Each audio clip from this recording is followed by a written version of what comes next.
जिसमें एक इंसान अपनी पत्नी के पास फुट फुट कर रोने लगा। यह घटना आज से 200 साल पहले की है। वृंदावन के पास के जावरा नाम के एक गांव में एक छोटी सी कल्पना नाम की लड़की रहती थी, जो बचपन से ही भगवान श्री कृष्ण की परम भक्त थी। उसका सपना था कि वह भी वृंदावन जाए और ठाकुर जी के दर्शन करे, लेकिन कुछ हालतों की वजह से वो बेचारी नहीं जा पाए। लेकिन कहते हैं ना कि जिसकी सच्ची भक्ति होती है वह कभी व्यर्थ नहीं जाती, और ऐसा ही उसके जीवन काल में भी हुआ। भगवान की कृपा से उसका विवाह भी वृंदावन में एक धार्मिक परिवार में हुआ। अब कल्पना बहुत ही खुश थी, क्योंकि उसे अब हर रोज ठाकुर जी के दर्शन जो होने वाले थे। विवाह के कुछ दिन बाद जब वह पहली बार मायके से लौट कर आई तो उसके पति ने उसे यमुना जी के तट पर ले जाकर कहा, मैं यमुना में स्नान करके आता हूँ, तुम इस पेड़ के नीचे बैठो और अगर कोई जानवर आए तो मुझे आवाज देना, मैं यहीं पास स्नान कर रहा हूँ। बेचारी नई नवेली दुल्हन थी। लंबा घूंघट निकाले वह मर्यादा में बैठ गई। मन ही मन वह सोचने लगी और ठाकुर जी को धन्यवाद कहने लगी, हे प्रभु, बचपन से आपकी सेवा करती रही और आज आपने मेरी जिंदगी वृंदावन जैसे पावन स्थान से जोड़ दी। तभी अचानक उसके मन में एक विचार उत्पन्न हुआ, इस वृंदावन में ठाकुर जी की तो उम्र 16 साल की होगी, लेकिन मेरे पति की उम्र 25 की है, तो इस हिसाब से ठाकुर जी तो मेरे देवर हुए। पता नहीं मेरा देवर कैसा दिखता होगा।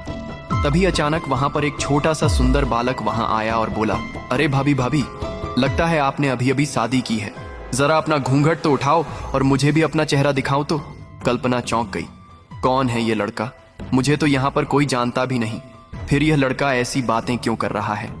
कल्पना ने मर्यादा में रहते हुए उसने अपना घूंघट नहीं उठाया, लेकिन बालक ने पीछे जाकर अचानक घूंघट उठाकर कल्पना के साथ छेड़खानी करने लगा।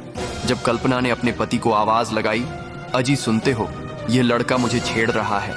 कल्पना का पति जब स्नान करके आया तो वह बच्चा वहां से भाग गया। कल्पना ने कांपती आवाज में सारी बात बताई। उसके पति ने गुस्से में बोला, कोई बात नहीं, कोई बहुत बड़ा नगर नहीं है, जब वह दूसरी बार दिखे तो मुझे बताना, उसकी हड्डी पसली एक कर दूंगा।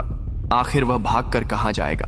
जब वह दोनों पति पत्नी स्नान करके वृंदावन में ठाकुर के दर्शन करने आए तो मंदिर में बहुत ही भीड़ थी।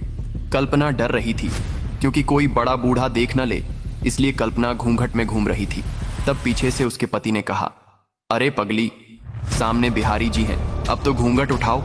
बिना घूंघट उठाए ठाकुर जी के दर्शन कैसे करोगी? वह कांपते हुए हाथों से धीरे धीरे घूंघट उठाती है और जैसे ही उसकी नजर ठाकुर जी पर पड़ती है, उसकी आंखें फटी की फटी रह जाती हैं, क्योंकि वहां मूर्ति नहीं, वही बालक बैठा मुस्कुरा रहा था, जिसने उसे पहले भाभी कहकर पुकारा था और उसको छेड़ा था। वह कांपते स्वर में चिल्लाए, ए जी सुनिए, देखिए वह बालक मिल गया जिसने मुझे छेड़ा था। पति इधर उधर देखकर बोला, कहाँ है, कहाँ है? आज नहीं छोड़ूंगा। उसने कांपती हुई उंगली से ठाकुर जी की ओर इशारा किया। वह रहा आपके सामने। पति ने जब देखा तो उसके होश उड़ गए, क्योंकि वहां तो स्वयं ठाकुर यानी कि श्री बांके बिहारी जी की केवल मूर्ति थी। पति ने फिर से कहा, क्या तुम्हें पक्का यकीन है कि वही बालक है? कल्पना ने कहा कि हाँ जी, यही था, लेकिन यहाँ ठाकुर जी तो नहीं है। उसके पति को ठाकुर जी की मूर्ति दिख रही थी, लेकिन कल्पना को बालक दिख रहा था। पति तुरंत समझ गया और कल्पना का हाथ पकड़कर मंदिर से थोड़ा दूर ले गया और कल्पना के चरणों में गिर पड़ा और फुट फुट कर रोने लगा और बोला, तू धन्य है, तेरा भाव सच्चा है। मैं तो वर्षों से वृंदावन में हूँ, लेकिन आज तक ठाकुर जी ने मुझे दर्शन नहीं दिए। तेरे साथ रिश्ता जोड़ के मेरा जीवन धन्य हो गया। जब कल्पना ने दूसरी बार मंदिर में देखा तो उसे अब ठाकुर जी की मूर्ति दिखाई दी। अब कल्पना भी समझ चुकी थी कि वह बालक कोई और नहीं बल्कि स्वयं ठाकुर जी थे, जो उनके देवर बन के आए थे। यह चमत्कार देखकर कल्पना की आंखों में आंसू आ गए।